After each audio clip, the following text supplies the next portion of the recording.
Jim, I understand there have been a number of changes in the government contracting landscape in recent years. There have been, and really it's been a game changer in terms of the number of regulations that have changed and the era that we're in now. The stakes are much higher, and compliance now has become a determining factor in eligibility for award and getting paid.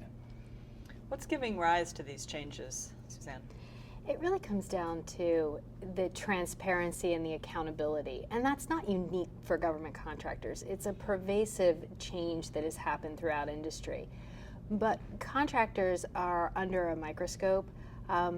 They're being given contracts with taxpayer dollars, and so there is an accountability that's being put onto them through the government to really understand where the taxpayers' money is going to. The obligations that companies have to make sure that they understand the awareness, they understand the rules that apply to them. Okay, they need to have the right type of resources available in the way of contracts, legal, finance professionals. They really need to have a greater sense of awareness of what's happened and to ask questions and to find out more information about what the government customer knows about them. So a key factor in this new paradigm is this increased focus on accountability and transparency. What else has changed? The way the government contracts is changing. No longer are we seeing as many single awards or sole source awards. There is a greater reliance on very large, multi-billion-dollar awards that are being issued to a number of contractors.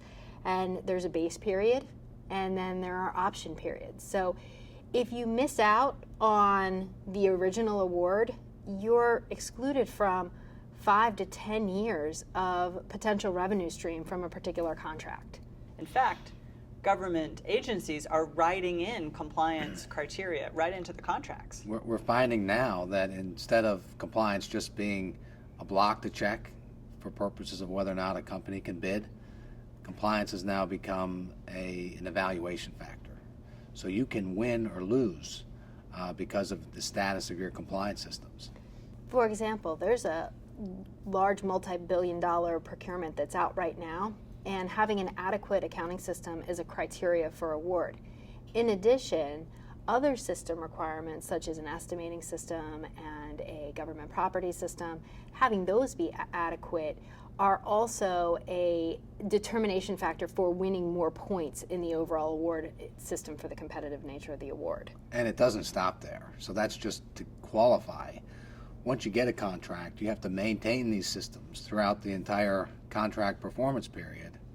If you don't, you can have payments withheld, contract can be terminated. So there are significant consequences to not maintaining a high quality compliance system. And in fact, for a large contractor, the loss of one of these contracts could trigger a going concern.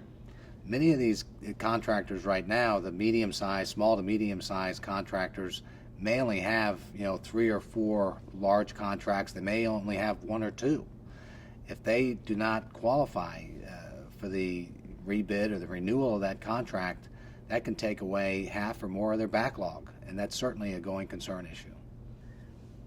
What are some of the things that a government contractor can do to ensure that they have an adequate compliance system?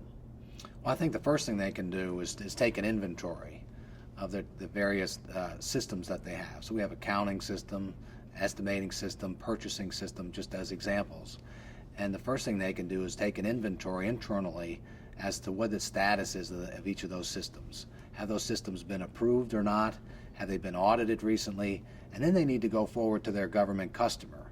Government customer has a database, and inside that database there's information about the status of these compliance systems, and they need to talk to the government customer about what information is in the database, is it current, and is it accurate.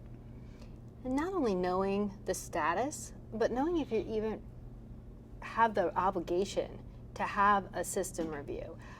There's been a lot of talk in the industry, and everybody's up on the business systems and having a compliant business system, whether that be the accounting or the estimating or the purchasing. But certain contracts don't have all of the requirements for that system. So knowing which contracts are subject to the requirements and which contracts aren't is really helpful in understanding what the potential penalties and risks are to the overall contractor. So I'm interested in exploring this concept of compliance as the no engine.